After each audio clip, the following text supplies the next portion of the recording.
Hey everybody, today we're going to talk about forward head posture, what it causes, what causes it, and how we're going to fix it.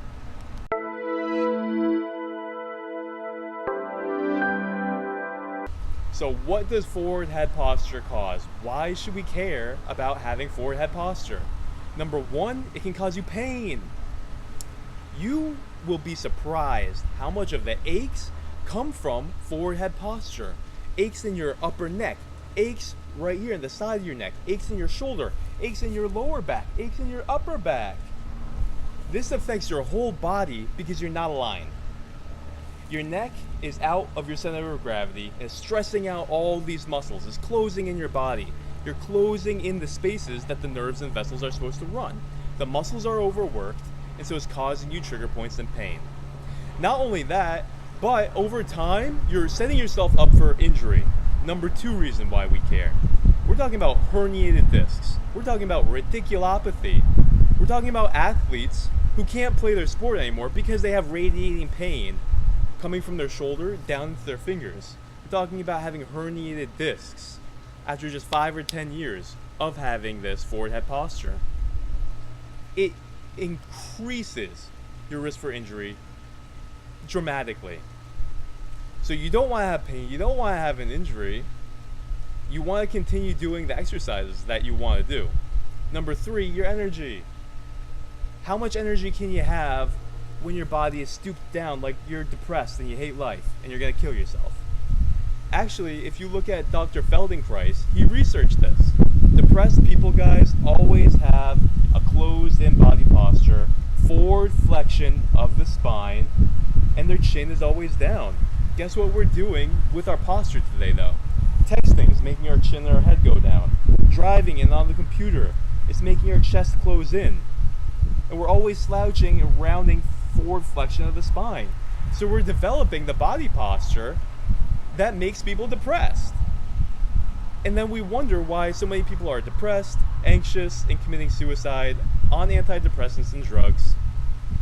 They're suffering. It's because your mood always follows your body language. If you open up, you're going to feel opened up. Your energy is going to be better. But if you round down, if you close in, you're going to feel closed in. You're going to feel isolated. So those are the three reasons: pain, injury, energy, and mood. So what's the next thing? We're going to talk about what causes it. I want you to remember three things. Number one, forward poking of the neck causes forward head posture. Looking down causes forward head posture. Number two, rounding of the shoulders. Shoulders coming forward. We call that scapular protraction. Causes forward head posture, because whatever you do with your shoulders and your scapula, you have muscles that connect the neck to the scapula. Shoulders and scapula go forward, neck comes forward and down, linking back into number one. Number three, rounding of the upper back. Right when you start to round that upper back, your neck starts to come forward and down, and it also causes your shoulders to round. So it combines number one and number two. So you want to watch out for all three of these things. Watch yourself throughout the day. I'm telling you, when you're vacuuming, when you're eating, even when you're sleeping, too many pillows. Just apply the three posture sins, and if you avoid those, then you don't have to worry about all the specific activities. Just make sure you keep your chin up and back, shoulders back, upper back not slouched, and up. Alright, let's talk about some corrective exercises that we can do to start fixing this forward head posture. So, for those of you wondering, yes, it is possible to fix your posture, and yes, even if it's quite significant, you just have to be consistent. And the most important thing before we get into the corrective is that you stop doing the posture sins. If you do the correctives, but you keep on doing the posture sins, game over. You can't compensate for thousands and thousands of repetitions of bad postures or sleeping for 8 hours with bad posture. So once you committed the time and the vigilance to get that unlocked, now we're going to look at how to fix it. We're looking at corrective exercises. So there's always 3 tiers to what we can do. First thing that we want to do is release the tight muscles that are pulling you into the bad postures. Number 2 is we want to stretch out those same tight structures that we just massaged to release. Number 3 is we want to strengthen all the muscles that are weak, like on the back side of the body, so that they will reintegrate the body as a system that's aligned and that's symmetrical. You have to have the tight things be relaxed by massaging and stretching, and then the weak things be strengthened so that can pull your posture into the right position. Alright, let's get started. Alright, so the first thing that we're going to want to do is release the neck muscles that are tight, that are pulling us into this forward head posture. That just so happens to be the trapezius, which is the big muscle right here, the scalenes on the side of your neck, and the sternocleidomastoid, a large muscle that goes right along this ridge. So the best way to do this is to just go shotgun method. Let me introduce you to the rumble roller. This is the best foam roller I've ever found because it has these little knobs and ridges, and they're quite significant. They're about 2 centimeters tall, and what that acts as is a massage therapist's thumb that can really dig into the muscles, especially if you start moving around. So this is a must for an investment if you want to start doing body therapy on yourself, or you can get a massage therapist to release the muscles that we just went over. Alright, let me show you how to use this thing. So you're basically just going to lie on it like it's a pillow, put your neck on it, and all I want you to do is do gentle movements left and right. What you're doing is you're looking for the muscles that are sensitive and hurt when you put pressure on it. Like if you're moving around and you find a little spot right there, oh, that feels sensitive. You hold and you breathe into it for a good 30 seconds. You can do little movements. You can even use your hand to guide and to put a little bit more pressure. Basically, you just want to mash all these muscles, looking for sensitive areas, and hold when you find a sensitive spot. So go ahead and roll left and right, move your head, really dig into this area right here beneath your skull. That's called the suboccipital area. You really want to release those guys too. A lot of nerves and vessels that run throughout that. And make sure you get the side, and you might even want to arc a little bit onto it to get your upper trap. Alright, so I want you to do that for a good 2 minutes. And if you find areas that are very sensitive, then spend even more time. The other option is that you get a self-massager. Now this is the Pure Wave massager. This is the best self-massager that I've ever used on my patients and myself. All you want to do is turn it up to appropriate intensity and go along that same ridge, get the sternocleidomastoid, get the scalenes on the side, and really dig it in to the upper trapezius right here. It should feel good. Number 1 step is release the neck muscles, whether it's with this or this. Number 2 step is you gotta release the chest and the shoulders and the biceps. Why? Because this is gonna do the same thing. It's gonna be pulling you in, especially if you work this out in the gym like a madman. Bench press day is causing all of these to get tight. So, good way to massage these is you're going to take the rumble roller again, and you're going to get down on the ground, and first thing you're going to do is put your arms up like this, the Superman roll, and what I'm doing is I'm mashing all these muscles on the front of my body. Now if you're really sensitive, then that's a big sign. It shouldn't be sensitive. Like right now, this feels very good. It's not sensitive at all. I'm able to move around, and all these little knobs are really digging in. I'm fine. If it's causing you a lot of pain, then that's a good sign that you have to start doing this twice a day at least for a minute or 2. Now the best and most intense way to do this is to move all the way to the edge, staple down that foam roller. You see what I'm doing? I'm grabbing on this way, and I'm stretching out my chest as I'm rolling into it. Now you might even pop your back like mine just did, but this is definitely the most intense way. Gets into your bicep a little bit too, and this is a tremendous stretch for your chest as well. So you release your neck, you release your chest. The next thing to do is we're going to stretch our muscles. Alright, so the next thing that we want to learn is a chin tuck, which is basically going to counteract all those thousands of repetitions where our neck is poking forward throughout the day. So it's a really basic exercise, but you have to get it done right. So this is how you do a chin tuck. Pretend that your chin is like a book in a shelf sliding horizontal. It doesn't look up, it doesn't look down, it just translates. So it's a very subtle motion. You only move it about a centimeter. This is what it looks like. Starting position, now I'm doing end position.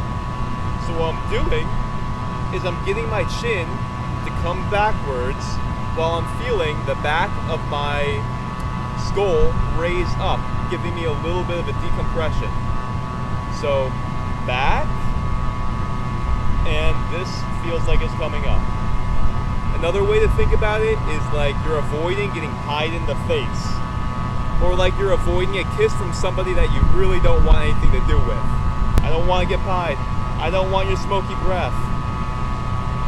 So this is the most important exercise / stretch that you can do to reverse your forward head carriage, because not only does this get your neck to literally go back and is helping restore that natural cervical arch that you're supposed to have instead of your neck being forward, but this is a skill that you use in your everyday life to prevent your chin from coming down and neck from going forward.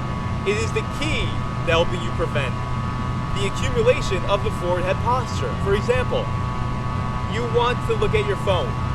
Instead of craning your neck down, you do a chin tuck and then you glance down with your eyes. Now this is huge. This is a skill that can change your life because it can prevent pain, injury, and improve your mood every single day. But you have to practice the chin tuck, and you have to apply it to everyday situations where you're tempted to look down. That's a great exercise because you can do it anywhere. But I want you to try this one to get the feeling of it. You're gonna lie down and you're gonna do a chin tuck. So you lie down and you do the same thing.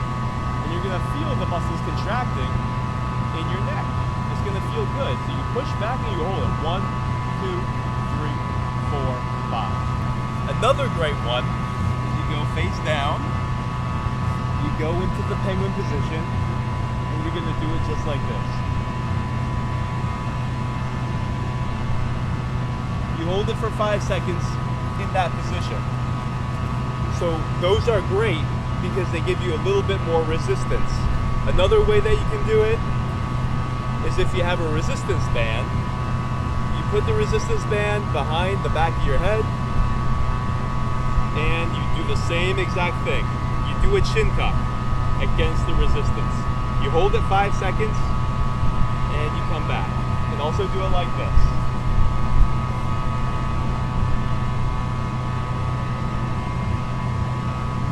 Another great exercise is to get a normal towel, not too thick, wrap it around your neck, pull forward with about 5 or 10 pounds of force, and then do a chin tuck and look up. Now this added force that's getting put forward on your neck is helping restore that normal cervical curve that we want as you do a chin tuck and as you look up. We call this the towel cervical restoration. So go ahead and try this one after you get the hang of the chin tuck. You can also do it looking to the right and looking to the left. Fantastic exercise. Another thing that you're going to want to do if you're having nerve entrapment pain or radiculopathy or an impingement is just do some neck traction. So all you want to do is wrap the same towel around your neck, look up, tuck the chin back a little bit, and then start pulling up, or have somebody else pull this up for you. And what's happening is it's locked around my occipits, and that feels great. What's that doing? That's relieving all of the pressure on those discs, opening them up so that all these exercises are going to give you a little bit more value because you're not going to have the compression of those discs. So try that out. Do that for 30 seconds to a minute. First thing that you want to do is stretch out the scalenes, the muscles on the side of your neck that hike up your rib cage. How do you do that? All you have to do is put your neck to the side, put the same side shoulder down. You can sit on it, you can grab onto a chair, and all you want to do is pull it to the opposite side gently. Breathe deep, hold for 30 seconds. And it's also good if you look a little bit up, a little bit down. Helps you get the anterior part and the posterior scalene. Also gets the sternocleidomastoid. Second thing that you want to do to stretch in your neck is to get the suboccipital muscles, the muscles right at the base of your skull right here. A little bit tricky to get to, but this is how you do it. First thing that you want to do is put this hand all the way around and grab the back of your skull. Next thing you want to do is pull in a forward and sideways direction at the same time. So I'm looking down, but I'm pulling up and around, so like this. Forward and down. And then we do both. Hands interlaced, right at the occiput, and all you're gonna do is pull up and forward. And breathe for 30 seconds to a minute. Alright, now that we've done a lot for your neck, now it's time to take care of the upper back that's rounded forward and the shoulders that are stooped forward. So the number one thing that we want to do is fix this forward flexion in our spine. How are we going to do that? We're going to put it the other direction, so we need extension. So this rumble roller, our good buddy, is going to help us again. Lie down, mid-back on the foam roller, hands behind your head, knees bent, and all I want you to do is extend as back as far as you can. Inhale, and then exhale, come back. We're not doing crunches. Just come back to neutral. Inhale, round as much as you can. Exhale, come back. So after you do that, you can roll up a little bit. Do the same thing. Do about 15, 20 reps. Roll up a little bit. Do the same thing. And mobilize your entire back. Also good to just roll all the way up and down the mid-back. You don't have to go all the way to the lower back. And it's also good to just extend over. Now see, look what's happening to my upper back. It's going into the complete opposite position of the rounded, stooped hunchback. Also a good drill is to rotate your legs left and right. That's going to give you a little bit of rotation in the thoracic spine, your upper back. And then also you can roll your upper body to get even more mobilization out of this awesome exercise. Alright, so next thing we want to do is get some rotation in the mid-back so that we're not stuck in this forward rounded posture. Some things that you can do throughout the day is just put your hands behind your head and just do rotations quick and easy like this. Once you have a little bit of time before your workout, which is a great time to do all these mobilizations, it's a very simple exercise. You lie down, you roll over, you put your hands together like this, and all I want you to do is bring this leg crossed over as well, and all you're going to do is windmill your arm all the way open. Inhale and exhale. Alright, so this is probably the best exercise you can do to strengthen your rhomboids, mid-traps, muscles that get your shoulder blades to squeeze back. So you can do this with cables or with the JC Predator bands like I have. I'll link these in the description. These are great. So all you gotta do is pull out some resistance, staggered stance. All I want you to do is squeeze those shoulder blades together, nice and slow repetitions. We're gonna do this for reps, all right? I want you to get 25 reps here. After you get 25, start doing low rows. Think about it going into your pocket. You're pulling back, just working your rhomboids, especially if you're thinking about squeezing those shoulder blades together like this. After you do 25 reps here, come up here, out like a field goal. Now this is the position that I'm doing. Out like this, just like that. 25 reps on each of those. Go ahead and do 3 sets of that, at least 3 times a week. Tremendous exercise for getting your shoulder posture back. Alright, so this is another way that you can strengthen your rhomboids. Do a rowing motion. You just have to go upside down on either rings, a TRX, or a bar at a park. Alright, next thing we want to do after we get some retraction in the shoulder blades, we want to get some depression in the shoulder blades. Since with forward head posture and bad posture, our shoulders are always shrugged up. We want to strengthen the muscles that pull them down so that we have more likelihood to be able to pull them back. All you want to do is put your hands behind you, like this, pull your shoulders back, and then push down. And notice how my body's moving up a little bit because I'm pushing down. So you can do repetitions. We call this a reverse push-up. You can do about 20, 25 repetitions. And it's just a very subtle movement. Or you can do holds, where you're literally just holding yourself up as high as you can. You can also do this with bent knees, where I'm literally just shrugging downwards. You don't need an object to do this with. You can do this with your own body weight on the ground, and if you're strong enough, you can even elevate yourself. You don't need to keep your feet on the ground. And if you like, you can combine this with the tabletop position, where you notice I'm getting scapular retraction and a little bit of depression as well. And so you want to do repetitions up to 25 of these, and also static holds. All right, let's do some YTWs. YTWs are one of the best exercises to strengthen everything on the backside of your body, to your rhomboids, to your mid-traps, to your posterior deltoids, to your infraspinatus and teres minor. So this is how you do it. You can do it on the ground, or you can put your chest on a bench. And all you're gonna do is the following. Hands start out in the W position, but notice my thumbs are pointed up, externally rotating here. All you're gonna do is squeeze your body up, trying to squeeze the shoulder blades together, trying to raise those arms up towards the sky.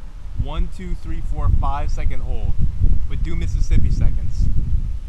Go ahead and do 10 of those. Then we're gonna bring the arms out into the T position. Same exact thing, everybody. Just squeeze the shoulder blades together. Try and get those thumbs up towards the sky like you're trying to poke holes in the clouds. And lastly, after you do 10 repetitions there, put the thumbs up again. We're in the Y position. YMCA, baby. You can also do this exercise with weights in your hands. I recommend starting with body weight, pumping out at least 10 reps, building that up to 20 or 30 repetitions, and then moving on to dumbbells. But start with 1 or 2 pound pink dumbbells, suck up the ego, and move up to maybe 5, maybe 10 pounds. This isn't a weight exercise, you really just want to get the reps in. Alright guys, that's the video for how to cure your forward head posture. Remember, for the sake of your pain, avoiding injury, your energy, and to look better, do the 3 concepts. Release the muscles, stretch the muscles open, strengthen what's weak. Let me know how it goes for you. Like and subscribe, and have a great day. Let me know how it goes. This is John Van Dyne, the Posture Professor. Thanks for watching.